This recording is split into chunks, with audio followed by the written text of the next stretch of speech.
All right. So this one, we're just going to go over one that's got a little more stuff in there uh, to kind of troubleshoot a few things that might come up while you're trying to type equations into Google Docs. So in here, we've got one big fraction. We've got logs, we got square roots, um, all kinds of things going in there. So in here, I'm just going to kind of type it out. You can always select things from up here, but I'm going to show you as well how you can just put it in by typing it.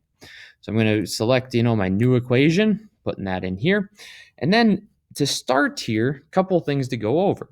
Number one, you can notice here the logarithm versus the x. Log is not italicized. Equations will always italicize letters if you don't format them, because they're meant to be variables. So if you try and type in like log of x, notice it makes this all kinds of variables and different things in there. So in fact, it doesn't even like that. But when you go in there, if you want to put like a log, or maybe you're using sines or cosines or different things like that, you have to start that out with a slash, LOG. And then when you hit space, it'll auto format that. So that's one thing, if you're trying to get something a little bit different, or possibly a real cheat around there is just to, not have an equation going, type in LOG like normal, and then start your equation out. That can also format things too. Kind of the cheating method, but it still works every once in a while. But the other thing to go with here is we want one big fraction. So I might start going here. I might put in my log, get my space bar. Now I want a square root. So I'm going to use SQRT, which again, you can either select from up here, or if you go to here, you can find, that's what a square root is, SQRT, for shorthand, on this equation editor thing.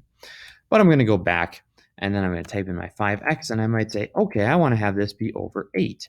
So again, if I keep typing, it'll stay under the square root. I have to use my left and rights to get out of the square root.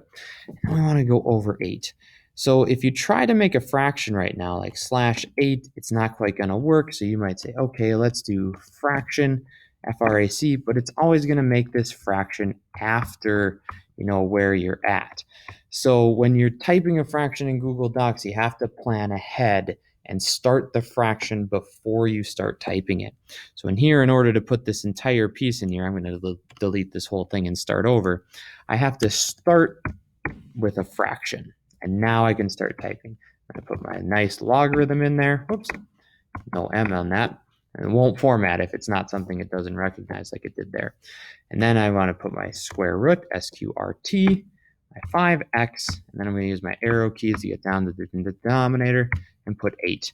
And there, that is typed in there. It's a little bit smaller, which is fine.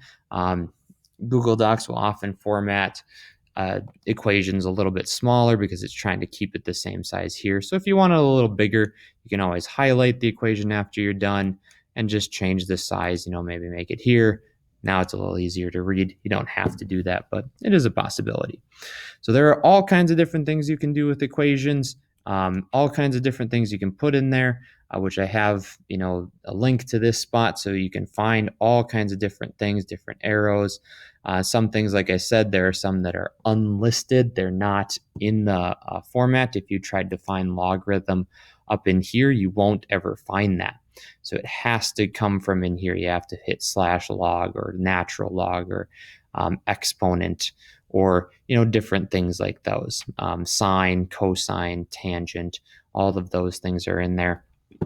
But they're just not, you can't select them from a menu bar anywhere. You have to type them in. There's no other way to do that. But you guys have your assignment in the link. It's very much like this. There's a picture of the formula, and then you have to type the formula in and then just submit that back up there, and I'll take a look at it. All right. You guys have a good day. If you have any other questions, you can email me and let me know, and I'll get back to you on how to do those things. Have a good one.